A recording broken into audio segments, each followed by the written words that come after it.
Wallabies get a win. Their first game up north, first time in the last 4 attempts.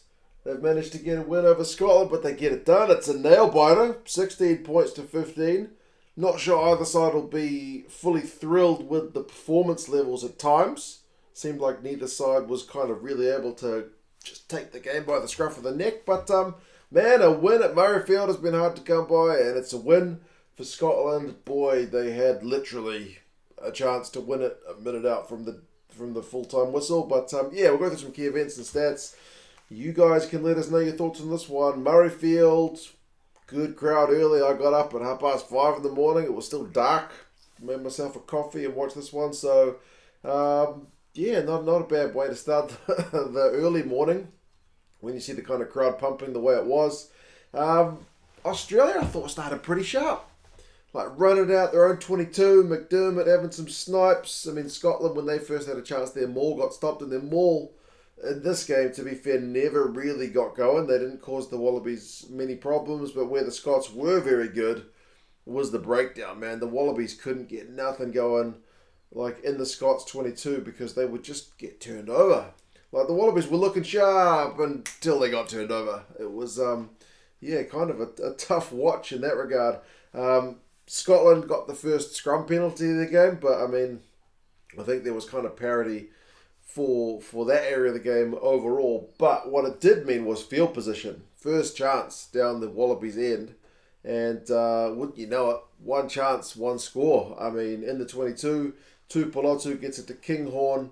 Kinghorn gets it to Smith. He's got some pretty fleet feet. And yeah, man, first chance, first score. Missed conversion from Kinghorn, which, given the scoreline, obviously looks kind of brutal. But 5-0 early to the Scots. The Wallabies, a few minutes later, managed to get 3 points on the board, so kind of negating that try down to 2 points from the Scots. But yeah, that was Schoeman who kind of conceded one at the breakdown. The Wallabies needed those three because they had multiple chances down the Scottish end to come away with nothing. Scotland had gone once down the Wallabies end and scored. So 5-3, still pretty much game on. The Wallabies' woes inside the Scottish 22 continue. They knock it on. They give away turnovers. Foley kicks one out on the full. So the Wallabies' execution not quite there. When Scotland, though, went down the Wallabies end, they didn't want to opt for threes, which was interesting. They went for a maul, they went through some phases. The Wallabies conceded a penalty. Scotland went for a tap. 11 phases, but Young, who'd come off the bench, ended up getting held up. So, yeah, decision making, I guess, from both sides at times was, yeah, I mean, just sometimes their calls just didn't pay off, eh? Sometimes that's just the way it goes. Schoeman conceded a penalty later, which is like jumping over a tackle for a back is hard enough to get away with, but if you're a prop, even trickier. He jumps over the tackle at James Slipper, who was kind of incredulous, and sure enough, he got pinged for it. Schoeman and Tupo on both sides are like big unit props who are really fun to watch, but both probably concede just like a penalty or two too many each game, like kind of dumb ones, and that was a pretty dumb one. Like Scotland at that point had Australia under the pump, but that was kind of a let-off, led them to exit. 33 minutes, the Aussies go like 7 phases again inside the Scottish 22. Scotland win a turnover. Kellaway went close from a kick through, but Ollie Smith had the presence of mind to be in the right place. He managed to get back to kind of save it. Scotland did concede a penalty before half-time with Cherry that time getting pinged at the breakdown. Australia opting for the 3 again. So Australia took a 6-5 lead at half-time. So a 1-point lead. They've had more of the run meters, 244 to 88, but they've just coughed up more turnovers, 7-4. And the Scots, ball in hand, I guess just been more effective at breaking down the defence because they've had 8 defenders beaten to the Wallabies 5. So Wallabies running it more, but just kind of those clinical moments, maybe not quite there. And then speaking of clinical, second half, Scotland start with a bloody flyer, man. Blair Kinghorn punishes the Wallabies for some just kind of basic bad passing and drop ball. He hoofs it through and then must have played a bit of football in his younger days, even though he's still a pretty young man. Footballing skills to kick the thing through and score. So 12 points to 6. Looking like a pretty decent lead in that game. I mean, Kinghorn puts in a great touch finder later. He's going to get a bit of stick for missing his final kick. But I mean, the Wallabies conceded a penalty, get marched 10 metres. Kinghorn puts it like 5 metres out from the Wallabies line, but his forwards can't do the job at maul time. Once again, the Scottish they don't get anywhere. The Wallabies, though, do get warned later on for, I guess, just to mind their P's and Q's. Luke Pierce doesn't like the way the Wallabies guys are speaking to him. They seem to clean it up because they don't get any kind of warnings from that moment onwards. But Scotland end up opting for a 3 from the next chance they get. Price milked the penalty when Foley was kind of retreating. But 15-6 in this game was looking like potentially game over, because it was not looking like a game where, you're going to see a flurry of late tries. 15-6, but that's the final scoring for the Scots, and we're talking still in the 50-minute marks.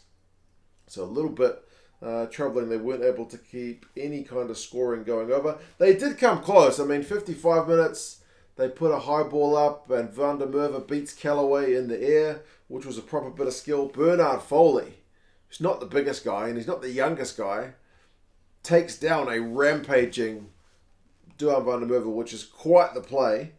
And then from the resulting clean out, when Tate McDermott's getting over the ball, Young flies in and kind of clobbers him out the way.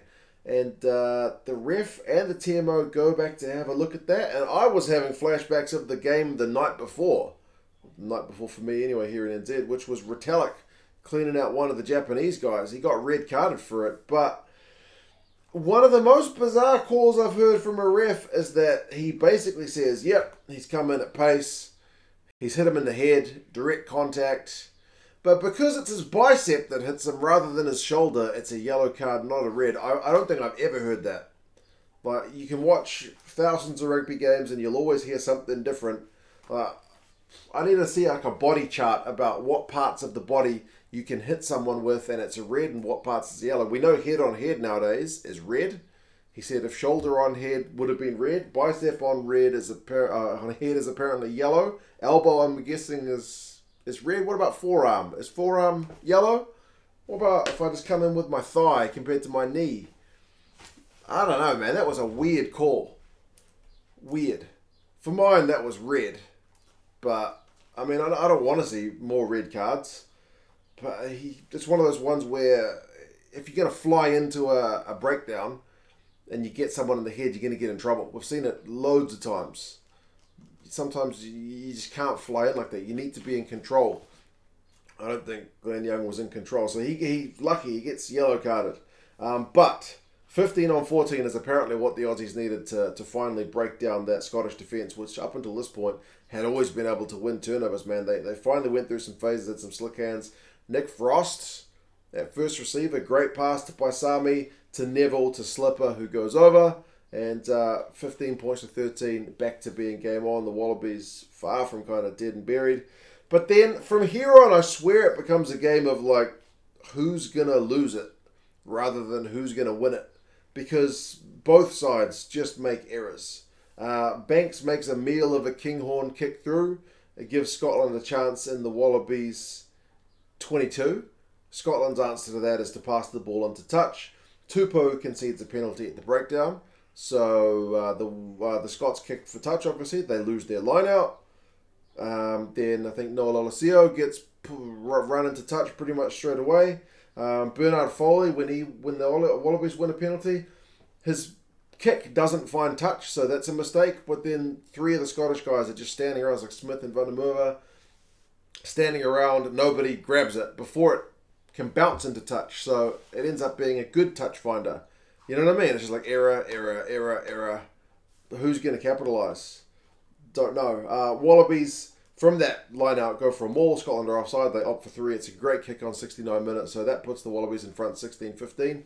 10 minutes to go. That's the final scoring, but we don't know that they're going to be able to hold on or not at that time. Of course, from there, the Wallabies can't catch the restart. but then Scotland give away a turnover anyway. So that's what I'm talking about. Like, neither side's really able to just take the game away from the other. Australia won a scrum penalty. Scotland won a scrum penalty, then lost their line out again. Wallabies went into touch. Paisami gets pinged for a deliberate knock on. The ref says in the TMO that there's cover back, so it's not a yellow card, it's just a penalty. Tupo concedes a penalty at the breakdown. Kinghorn has a chance to win it with literally a minute to go. But his kick, sadly for the Scots, wonderfully for the Wallabies, sails wide of the posts. So it's his second miss of the night. So it's 5 points left out there from the boot. Important when you consider, I was talking about mistakes. One man who didn't make mistakes was Bernard Foley from the tee. He was 100%. So 5 points missed from the boots from Kinghorn. And the Wallabies game is not done yet because they've still got a 22 dropout. And like I've been talking about errors. One when it's not an error. Nick White, who's come off the bench, takes the 22 dropout. The ref reminds him it has to bounce in the field of play. You can't just kick it straight out. He grubbers it like it's a little bullet kick, and it bounces into touch. So the Scottish guys can't grab it before it goes into touch. So that is game over. Really genius little play from Nick White. So yeah, kind of a weird game, man.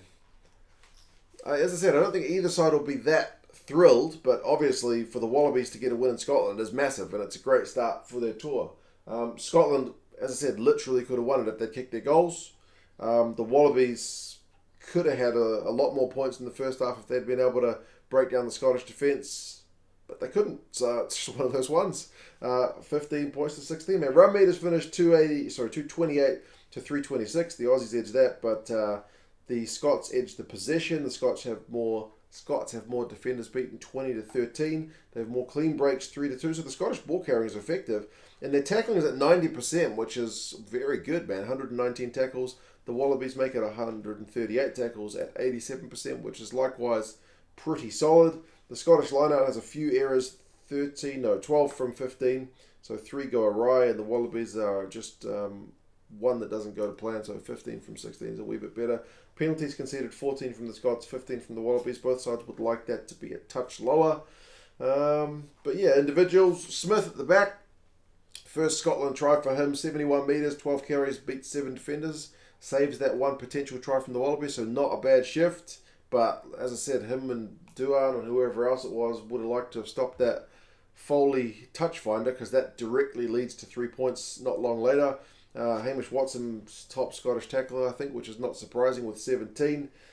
Nick Frost makes 18 tackles, so not a bad shift from the big man.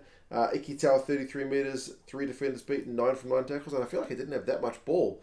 But yeah, there you go. Goal kicking, as I said, 100% for the Wallabies. So there we are, man. Scotland will take on Fiji next, and it doesn't get any easier for the Wallabies because they are playing France in their next game. So there you go, folks. 15 points to 16. As I said, not kind of the most slick game in terms of both sides like taking their chances, and it seemed like who wanted to lose it more at the end. But credit to the Wallabies, man. Like Bernard Foley with that boot, Nick White with that final little play, and I mean, I guess sometimes both sides just are able to shut each other down. Like the Scottish turnovers, their breakdown work needs a bit of credit because yeah, it was bloody marvellous in that first half especially. But anyway, you guys let us know your thoughts. Let us know your thought about your bicep versus your shoulder. And yeah, I'll talk to you guys again soon.